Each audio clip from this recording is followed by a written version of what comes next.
Chapitre 35. Vendredi, 21 août. Le lendemain, le magnifique geyser a disparu. Le vent a fraîchi et nous a rapidement éloignés de l'îlot Axel. Les mugissements se sont éteints peu à peu. Le temps, s'il est permis de s'exprimer ainsi, va changer avant peu.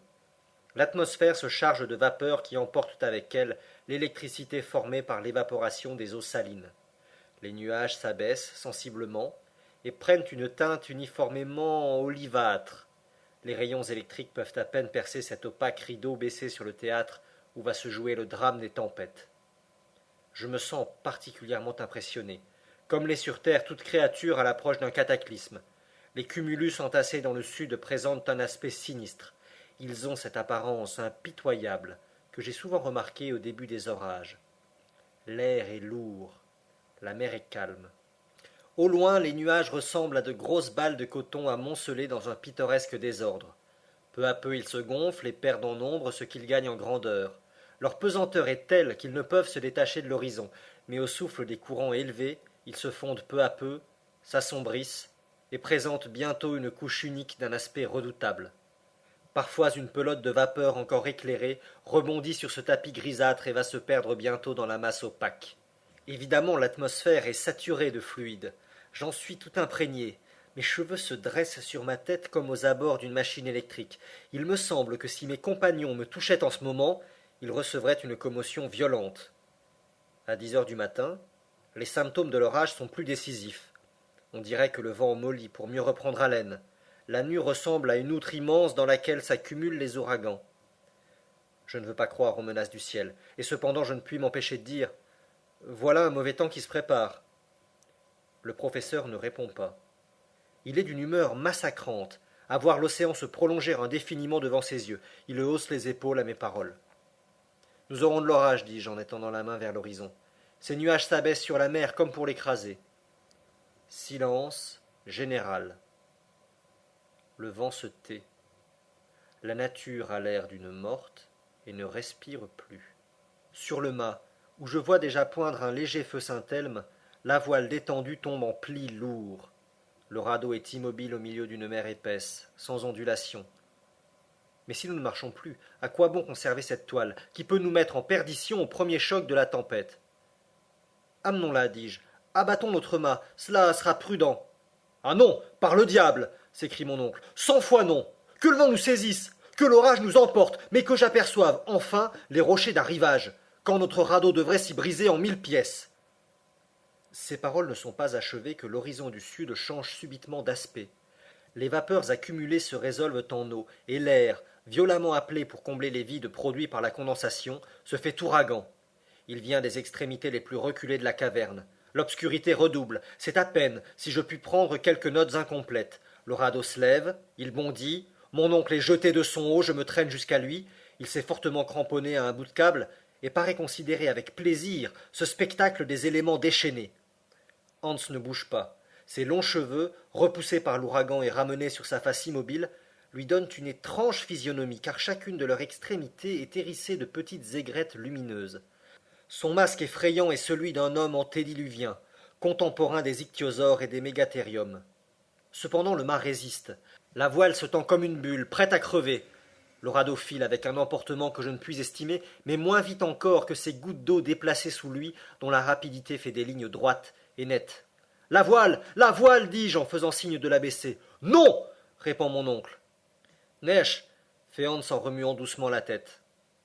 Cependant la pluie forme une cataracte mugissante devant cet horizon vers lequel nous courons en insensé. Mais avant qu'elle n'arrive jusqu'à nous, le voile de nuages se déchire, la mer entre en ébullition, et l'électricité produite par une vaste action chimique qui s'opère dans les couches supérieures est mise en jeu. Aux éclats du tonnerre se mêlent les jets étincelants de la foudre. Des éclairs sans nombre s'entrecroisent au milieu des détonations. La masse des vapeurs devient incandescente. Les grelons qui frappent le métal de nos outils ou de nos armes se font lumineux. Les vagues soulevées semblent être autant de mamelons ignivomes sous lesquels couve un feu intérieur, et dont chaque crête est empanachée d'une flamme. Mes yeux sont éblouis par l'intensité de la lumière, mes oreilles brisées par le fracas de la foudre. Il faut me retenir au mât, qui plie comme un roseau sous la violence de l'ouragan. Ici, mes notes de voyage deviennent très incomplètes. Je n'ai plus retrouvé que quelques observations fugitives, prises machinalement pour ainsi dire, mais dans leur brièveté, dans leur obscurité même, elles sont empreintes de l'émotion qui me dominait, et, mieux que ma mémoire, elles donnent le sentiment de la situation.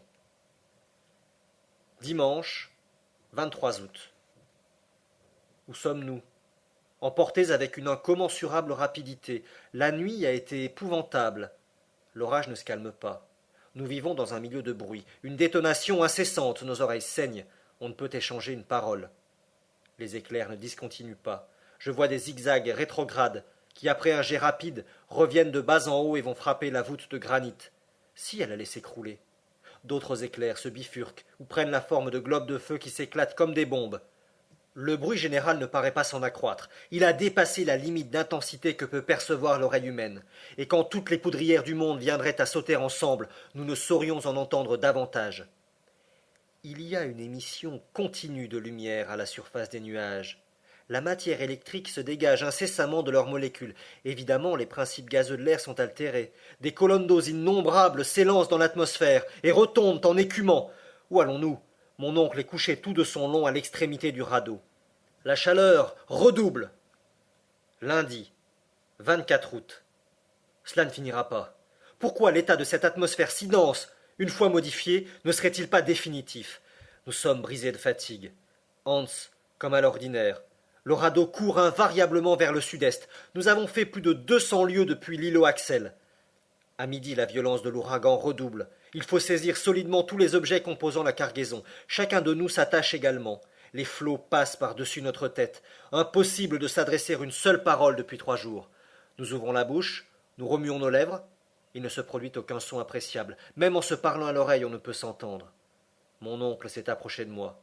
Il a articulé quelques paroles. Je crois qu'il m'a dit « Nous sommes perdus ». Je n'en suis pas certain. Je prends le parti de lui écrire ces mots. « Amenons notre voile ». Il me fait signe qu'il y consent.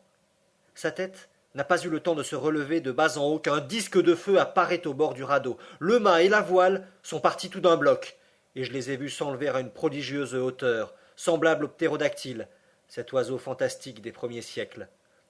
Nous sommes glacés d'effroi. La boule, mi-partie blanche, mi-partie azurée, de la grosseur d'une bombe de 10 pouces, se promène lentement, en tournant avec une surprenante vitesse sous la lanière de l'ouragan. Elle vient ici, là, monte sur un des bâtis du radeau, saute sur le sac aux provisions, redescend légèrement, bondit, effleure la caisse à poudre. Horreur, nous allions sauter. Non, le disque éblouissant s'écarte. Il s'approche de Hans, qui le regarde fixement. De mon oncle qui se précipite à genoux pour l'éviter. De moi, pâle et frissonnant sous l'éclat de la lumière et de la chaleur. Il pirouette près de mon pied que j'essaie de retirer. Je ne puis y parvenir. Une odeur de gaz nitreux remplit l'atmosphère. Elle pénètre le gosier, les poumons. On étouffe.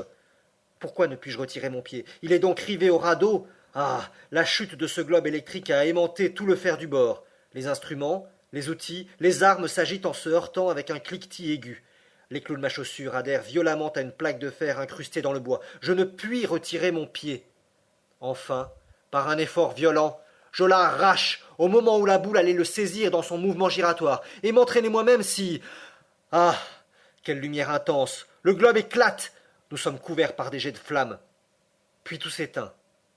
J'ai eu le temps de voir mon oncle, étendu sur le radeau, Hans toujours à sa barre et crachant du feu sous l'influence de l'électricité qu'il pénètre. Où allons-nous? Où allons-nous? Mardi, 25 août.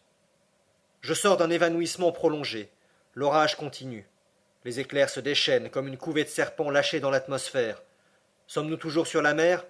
Oui, emportés avec une vitesse incalculable, nous avons passé sous l'Angleterre, sous la Manche, sous la France, sous l'Europe entière peut-être. Un bruit nouveau se fait entendre. Évidemment, la mer qui se brise sur le rocher. Mais alors,